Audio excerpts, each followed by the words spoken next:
25일자 말씀 우리 느헤미야 12장 1절부터 21절까지 한 절씩 교독하겠습니다. 저부터 읽겠습니다. 스알디엘의 아들 스룹바벨과 예수아와 함께 돌아온 제사장들과 레위 사람들은 이러하니라.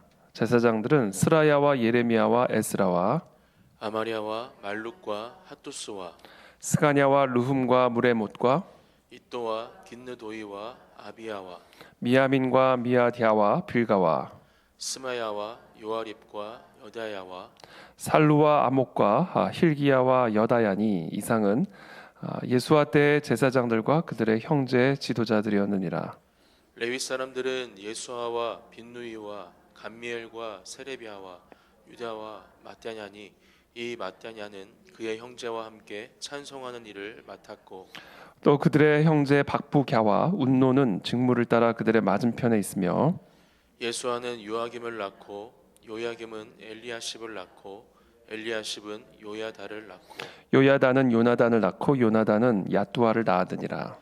요야김 때의 제사장 족장된 자는 스라야 족속에는 무랴야요 예레미야 족속에는 하나냐요 에스라 족속에는 무술람이요 아마리아 족속에는 여호하나니요 말루기 족속에는 요나단이요 스바냐 족속에는 요셉이요 하림 족속에는 아드나요 무라요 족속에는 헬게요 이또 족속에는 스가랴요 긴느돈 족속에는 무술람이요 아비야 족속에는 시그리요 미냐민 곧 모아디아 족속에는 빌데요 빌가 족속에는 삼무아요 스마야 족속에는 여호나단이요 요야립 족속에는 마뜨네요 여다야 족속에는 우시요. 살레 족속에는 갈레요 아목 족속에는 에벨이요 함께 읽습니다. 힐기야 족속에는 하사바요 여다야 족속에는 느다넬이었느니라. 아멘. 네, 오늘은 이제 명단 이름들이 쭉 기록이 되어 있습니다. 1절에 스알디엘의 아들 스룹바벨과 예수아와 함께 돌아온 제사장들과 레위 사람들은 이러하니라. 스룹바벨, 우리가 이제 그 포로 귀환이 이제 바벨론 포로 생활을 마치고 이제 본토 남유다 땅으로 이제 귀환을 할 때 모든 한 번에 모든 포로들이 다 귀환을 한 게 아니라 세 차례에 걸쳐서 나누어서 이제 귀환이 이루어지게 되죠. 제 1차 귀환은 이제 기원전 536년 경입니다. 1차 귀환을 주도했던 그 지도자가 바로 스룹바벨과 예수아입니다. 스룹바벨은 일종의 뭐 정치 지도자라고 말할 수가 있고요. 예수아는 이제 대제사장이었습니다. 정치 지도자와 종교 지도자가 이제 파트너십을 이루고 함께 1차 귀환 약 5만 명 정도가 1차 귀환을 하게 되는 것이죠. 그래서 1차 귀환 때 이 스룹바벨과 예수아가 한 사명, 시대적인 그들에게 주어진 사명은 바로 무너진 성전, 예루살렘에 완전히 회파된 그 성전을 재건하는 일이었습니다. 그러니까 이 1차 귀환자들이 70년 동안 황폐화된, 방치된 그 예루살렘에 와서 제일 먼저 한 일은 교회를 세우는 것이었다. 성전을 재건, 하나님께 제사를 드리고 예배를 드리기 위한 이 성전 재건이 가장 1차 귀한 1차 사명이었음을 우리는 보게 되죠. 그리고 이제 458년, 기원전 458년에 이제 2차 귀환이 이루어지게 되는데 2차 귀환을 주도했던 인물은 바로 우리가 잘 아는 에스라입니다. 에스라는 우리가 잘 알다시피 율법학자죠. 하나님의 율법을 가르치는 사람. 그래서 이 2차 귀환 때 에스라를 통해서 하나님께서 이루신 사명은 바로 율법의 재건이었습니다. 율법을 완전히 다 잊어버리고 완전히 율법의 토대를 잃어버린 그 땅의 율법을 재건하는 일이죠. 이 70년이라는 시간은 절대로 짧은 시간이 아닙니다.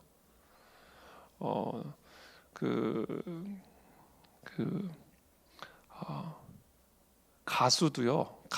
가수든 운동선수든 저희 때 유명했던 그런 가수들 저희 아이들한테 물어보면 얘기하면 몰라요. 전혀 몰라요. 그런 것처럼 뭐 불과 한 세대만 차이가 나도요. 우리 시대에 유명했던 사람들, 우리 시대에 뭐 영향력 있었던 사람들, 물론 여전히 영향력 있는 사람들도 많이 있지만 한 시대를 이렇게 풍미했던 그런 사람들 한 세대만 지나가도 다 잊혀지죠. 70년이라는 시간 동안 이 나라를 떠나 있었고 그래서 사실상 바벨론의 포로로 사로잡혀가 있는 그런 기간 동안에 이 율법에 대한 이런 모든 것들도 다 이제 잊어버리게 되죠. 그래서 이 율법을 다시 재건하게 됩니다. 성전 재건 안에 율법이 재건되어지는 것을 보게 되죠. 그다음에 이제 3차 기한이 이루어지게 되는데 이 3차 기한은 이제 기원전 445년에 이루어지게 됩니다. 그리고 그것이 바로 느헤미야를 통해서 이루어지게 되는 기한이죠. 그래서 이 느헤미야에게 주어진 이 시대적인 사명은 바로 성벽을 재건하는 것이었습니다. 그렇게 참 순차적으로 하나님이 가장 먼저 중요한 성전을 재건하고, 그러나 성전의 핵심은 건물이 아니라 율법에 따른 제사에 있었기 때문에 2차 기한을 통해서는 율법을 재건하여서 제사를 회복하시고 절기들을 회복하시고, 그리고 이제 3차를 통해서는 그 성전과 율법을 지켜줄 수 있는 보호막, 정치적인 보호막, 군사적인 보호막, 국가적인 보호막을 재건하는, 성벽을 재건하는 일들이 이루어지게 되는 것을 보게 됩니다. 자, 오늘 본문 말씀은 이제 이와 같은 3차 기한까지 이루어지게 되고, 이제 성벽도 재건이 되고, 이제 그 속에서 이제 본격적인 예배 공동체, 제사 공동체가 이제 이루어지고 회복이 되어져가는 그런 모습들을 기록을 하고 있습니다. 이게 차근차근 순차적으로 이 모든 것들이 이루어져서 결국은 예배 공동체가 회복이 되어지는 것을 보게 되죠. 이 예배 공동체 회복, 제사 공동체 회복, 예루살렘의 회복, 그것은 물론 성전 재건, 율법 재건, 성벽 재건도 다 포함이 되지만 결국에는 그 예배를 드리고 예배를 주도할 수 있는 사람이 세워져야 되는 거죠. 결국은 사람이 세워져야 되는 겁니다. 그래서 오늘 본문에서는 그와 같은 이제 무너진 제사와 무너진 예루살렘의 공동체가 재건되어지기 위한 필요한 사람들, 세워진 사람들의 이 목록들이 오늘 쭉 나열이 되어 있는 것을 보게 됩니다. 스룹바벨과 예수아와 함께 온 1차 귀한 때 함께 돌아온 제사장들, 그리고 레위 사람들의 명단이죠. 제사를 주도하고 예배를 주도하게 될 그 영적 지도자들의 명단이 쭉 기록이 되어 있습니다. 스라야와 예레미야와 에스라와 아마랴와 말루카 하투스와 스가냐와 르훔과 무레못과 쭉 제사장들의 명단이 이제 기록이 되는 것이죠. 그리고 8절부터는 이제 레위 사람들, 스르바벨과 예수와 함께 돌아온 이 제사장 목록 이후에 레위 사람들의 명단이 8절부터 9절까지 쭉 기록이 되어 있습니다. 그리고 이제 10절부터 이 예수아는 요아김을 낳고, 이제 대제사장, 여기서 말하는 예수아는 8절에 나오는 레위 사람 예수아가 아니라 1절에 나온 스룹바벨과 함께 온 대제사장 예수아의 계보. 그러니까 이거는 10절부터는 대제사장들의 계보입니다. 그렇죠? 예수아는 요야김을 낳고, 요야김은 엘리야십을 낳고, 엘리야십은 요야다를 낳고, 대제사장의 계보가 쭉 이어지고 있는 것을 보게 되죠. 그러면서 이제 12절에 요야김 때에 대제사장 예수아의 아들 때에 제사장 된 명단들을 쭉 기록을 하고 있죠. 약 20개의 제사장 가문의 이제 족장들의 명단이 이제 12절부터 20절까지 쭉 21절까지 쭉 나열이 되어 있는 것을 이제 보게 됩니다. 사람 이름들이 쭉 기록이 되어 있죠. 종교 지도자들, 교회 지도자, 영적 지도자들의 이름이 쭉 기록이 되어 있는 것을 보게 됩니다. 그러니까 제가 어저께도 말씀을 드린 것처럼 이렇게 자손들, 그러니까 조상의 이야기를 하는 이유, 그냥 당시 그 사람들을 이야기하면 되는데 이 사람이 누구의 아들이고 누구의 손자고 누구의 증손자인지를 굳이 알 필요가 뭐가 있겠습니까? 그런데 그와 같은 내용들을 굳이 이 중요한 지면에 할애를 하고 있는 이유는 바로 하나님이 지난 70년 바벨론 포로 기간 동안에도 이 계보를, 대제사장의 계보를, 레위인의 계보를 하나님이 지키고 계셨고, 모든 성전이 다 회파되고 율법도 다 사라지고 성벽도 다 무너져서 사람도 다 죽고, 그래서 모든 것이 끊어진 것 같은 그런 완전한 절망의 시간에도 하나님은 하나님의 일을 하고 계신다. 그러니까 여러분, 아무 일이 일어나고 있는 것 같지 않은 상황이라 할지라도요, 하나님은 일을 하고 계십니다. 그러니까 절대로 우리가 절망하거나 낭망하거나 조바심을 낼 필요가 없어요. 아니 이런 상황 속에서 무슨 선한 것이 있을까? 네, 그런 상황 속에서도 하나님은 일을 하고 계십니다. 그 우리 하나님, 신실하신 하나님, 선하신 하나님의 손길이 우리를 절대로 떠나지 않기 때문에 결국은 우리를 향한 하나님의 뜻은 재앙을 주기 위한 것이 아니라 미래를 주기 위한 것이요, 소망을 주기 위한 것이기 때문에 하나님은 이런 모든 지난 70년에 말할 수 없는 파괴되고 무너지는 이런 포로 생활 가운데에서도 하나님은 미래를 준비하고 계셨고 미래에 행할 일들을 다 예비하고 계셨음을 오늘 우리는 이 명단들을 통해서 우리는 확인을 할 수가 있게 되는 것이죠. 그러므로 여러분 하나님께 감사하기를 바라고요. 또 여러분 힘을 내시기를 바랍니다. 아무 일도 없는 것처럼 보일 때 하나님은 놀라운 미래를 준비하고 계시는 것입니다. 또 하나 우리가 또 여기서 확인을 해야 되는 것은 이 제사장들이 얼마나 중요한 사람들인가라는 것이죠. 뭐든지 예배가 회복이 안 되면요, 나라가 회복이 될 수가 없습니다. 이 나라의 회복은 성전 회복에서부터 시작이 되는 겁니다. 정치 회복은 성전 회복에서부터 시작이 되는 겁니다. 예배의 회복, 말씀의 회복, 여기서부터 모든 회복들이 이루어지게 되는 거예요. 그러니까 하나님의 말씀을 가리키고 예배를 이끌고 교회를 지키고 교회를 세우는 이와 같은 영적 지도자, 교회 지도자들이 얼마나 중요한가. 이 명단이 누락이 되어 있으면요, 예루살렘의 회복은 절대로 가능하지가 않습니다. 스룹바벨만 와가지고는 아무 일도 안 돼요. 대제사장 예수아가 함께 왔으니까, 그러니까 예루살렘이 회복이 될 수가 있었던 것이고 하나님의 이 놀라운 축복의 섭리가 이어져 갈 수가 있는 거예요. 그래서 하나님은 이 모든 황폐한 순간에도 대제사장의 계보를 지켜주고 계셨던 것이, 이게 생명줄이니까 레위인들의 계보를 지켜주고 계셨던 거예요. 이 대가 끊어지지 않도록. 그래요. 다 무너져도 대제사장의 계보가 살아 있으면, 제사장과 레위인들의 계보만 이어지고 있다면, 모든 게 다 끊어진 상황이라 할지라도 그 땅에서는 하나님의 새로운 역사와 미래가 시작이 될 수가 있는 겁니다. 그래서 이 사람들이 너무 중요한 거예요. 이 대제사장의 계보를 잇고 있는 이 사람들, 한 사람 한 사람, 우리에게는 너무나 생소한 이름들이지만 하나님께서 굳이 이 중요한 지면에, 이 부족한 지면에 이 명단들, 하나님이 하고 싶으신 말씀이 얼마나 많으시겠어요. 근데 그 제한된 지면에 이 명단들을 기록했을 때 이 명단 안에 하나님의 간절한 호소가 있는 거예요. 이 사람들이 너무 중요한 사람들이다. 이 사람들이 사라지면 교회 다 무너진다. 이 사람들이 사라지면 하나님의 축복이 이 땅을 떠난다. 나라가 망한다. 정치가 무너진다. 이 사람들, 이 대제사장과 제사장과 이 레위인의 계보를 잇고 있는 우리들에게는 다 생소한 이름들이지만 이 이름들이 없었다면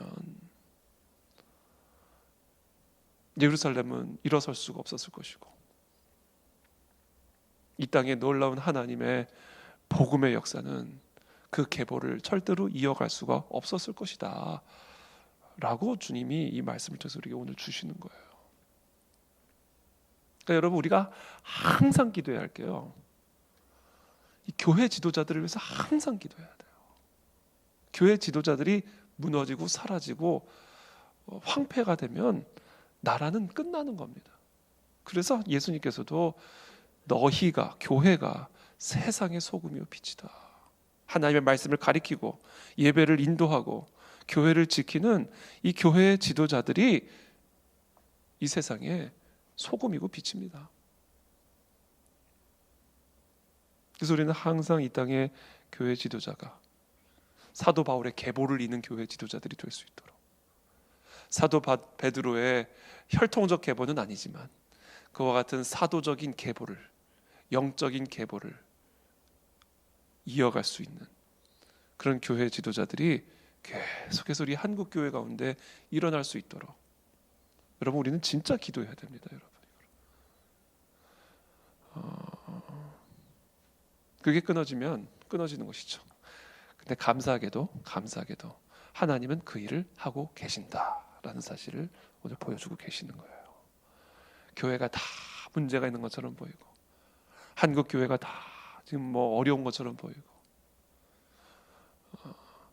그렇다 할지라도 하나님은 사도 베드로, 사도 바울, 사도 요한의 계보를 잇는 그런 사도적인 직분을 계승하고 있는 그런 교회 지도자와 하나님의 종들을 하나님은 계속해서 이어가고 계시고, 지금 이 순간에도 하나님은 준비시키고 계시고 일으키고 계신다라는 사실을 인해 우리가 정말로 감사할 수가 있는 것이죠. 어저께 제가 지난주에도 기도 요청을 드렸습니다만 합동신학대학원 가서 이제 강의는 여러분들 기도로 잘 강의를 했습니다. 제가 그게 보니까 그 생명윤리와 법이라고 하는 이제 MA 과정이에요. 그래서 거기에는 이제 장차 목회자가 될 이제 MDiv 과정이라고 그러죠. 이제 목회자가 될 분들도 이제 강의에 참여를 하고, 근데 이게 이제 MA 과정이다 보니까 이제 다른 분들도, 목회자가 아닌 분들도 이제 그 과정에 이제 많이 이제 참여를 하시는데, 그 중에 이제 의사분들이 많이 있고요. 이제 생명윤리와 관련된 주제이기 때문에 이제 의사, 간호사, 또 그 기타 다른 직종에 있는, 그래서 그냥 일반 교육자가 아님에도 불구하고, 또는 교육자가 될 사람들이 아님에도 불구하고 이렇게 신학교에 와서 그런 강의들을 이제 듣고 있었습니다. 그 과정에 이제 저는 이제 존엄사와 이제 안락사와 관련된 내용들을 어저께 이제 강의를 하고 왔는데 아주 좋은 시간이었습니다. 그리고 그 MA 과정을 책임지고 계시는 이승구 교수님, 우리 교회에도 이제 몇 차례 오셔서 귀한 말씀을 나눠주셨던 이승구 교수님하고 같이 식사하고 티타임을 갔는데, 지금 신학교들이 다 위기라는 거예요. 여러분, 이 교회가 이제 막 그 교회 그 나라가 영적으로 지금 부흥하고 있는가, 각성하고 있는가 아닌가를 확인할 수 있는 가장 중요한 지표 중에 하나가요, 얼마나 많은 사람들이 지금 신학교에 가고 있느냐, 그리고 얼마나 많은 사람들이 선교지를 가고 있느냐, 이거를 가지고 판단할 수가 있습니다. 뭐 몇만 명 모이는 교회가 몇 개냐, 그게 아니라 신학교에 가는 사람들이 늘어나고 있냐, 줄어들고 있냐, 정체되고 있냐. 지금 선교지로 나가는 20대, 30대 젊은 선교사들이 늘어나고 있냐, 줄어들고 있냐, 정체되고 있느냐. 이걸 가지고 지금 한국 교회가 정체되고 있는지, 성장하고 있는지, 후퇴하고 있는지를 확인할 수가 있는 겁니다. 근데 지금 너무나 애석하게도 지금 선교지로 자원해서 나가는 풀타임 선교사 20대, 30대 선교사들이 확연하게 줄어들고 있고요. 그리고 신학교에 입학하는 신학교 학생 수도 확연하게 줄고 있습니다. 그래서 이 지금 신학교가 비상사태예요. 정원을 채우기 위한 비상사태입니다. 그래서 교수님이 저한테도 다시 PhD를 하라고 막 그러시는 거예요. 저는 PhD가 뭐의 준말인지 아시죠? Permanent Head Damage. PhD의 준말입니다. 공부를 너무 많이 해야 되기 때문에 두뇌에 손상이 온다는. 저는 정말 마음은 소원이로되 저는 이제 교회랑 같이 공부를 할 만한 자신이 없다. 많이 그렇게들 하신대요. 근데 저는 진짜 자신이 없다고. 정말 하고 싶은 마음은 강하지만, 하여튼 그런 이야기들을 나눴는데, 그만큼 지금 위기라는 거예요, 신학교가. 그래서 교수님이 그 얘기 하시더라고요. 이렇게 채플을 매주마다 드리는데, 채플을 드릴 때마다 매해 학생 수가 이렇게 뚝뚝 주는 게 보인대요. 너무 안타깝다고 그러시더라고요. 너무 안타깝다. 근데 여러분, 이 문제는요, 뭐 신학교를 홍보한다고 될 문제가 아닙니다. 뭐 신학교 홍보가 안 돼가지고 학생 수가 모집이 안 되겠습니까? 이건 지금 영적인 흐름이에요. 그만큼 하나님에게 헌신하고자 하는 그런 사람들이 줄고 있다는 얘기고, 하나님의 사역, 하나님의 나라를 위해 자신의 삶을 드리고자 하는 젊은 일꾼들이 줄어들고 있다라는 얘기죠. 이게 지금 심각한 문제인 거죠. 은혜를 받으면, 우리가 정말로 하나님의 은혜를 받으면 하나님의 나라를 위해서 헌신하고 싶어집니다. 이게 그 사람이 진짜 은혜를 받은 사람인지 아닌지를 확인할 수 있는 표지예요. 그래서 지금 우리 한국 교회가 위기에 처해 있다라는 것을 우리는 무엇을 가지고 볼 수 있냐면, 하나님에게 헌신하고자 하는 사람이 없어요. 이게 평신도든 뭐 목회자든 다 자기를 위해서 신앙생활, 내가 더 잘 되고 내가 더 행복해지기 위해서, 그러니까 나를 위해서 신앙생활을 하지, 나를 밀알의 씨로 들여서 하나님의 나라를 위해서 살고자 하는 그런 성도들이 지금 늘어나고 있느냐? 우리 교회에는 그런 성도들이 지금 생겨나고 있느냐? 만약에 그게 이루어지지 않고 있다면 그것은 성전이 무너져 있는 거나 마찬가지인 거고, 그거는 정말로 큰 위기고 문제다라는 것이죠. 그래서 저는 오늘 특별히, 오늘 여러분들이, 우리가 많은 기도의 제목을 가지고 기도하지만 오늘은 특별히 여러분들이 그 기도의 제목에 우리 하나님의 종들, 장차 이루어지게 될, 세워지게 될 수많은 교회 지도자들을 위해서 여러분 꼭 기도해 주시기를 부탁을 드립니다. 교회 지도자가 세워져야 교회가 세워집니다. 교회 지도자가 무너지면 교회는 무너지는 겁니다. 그래서 신학교가 너무 중요한 것이고,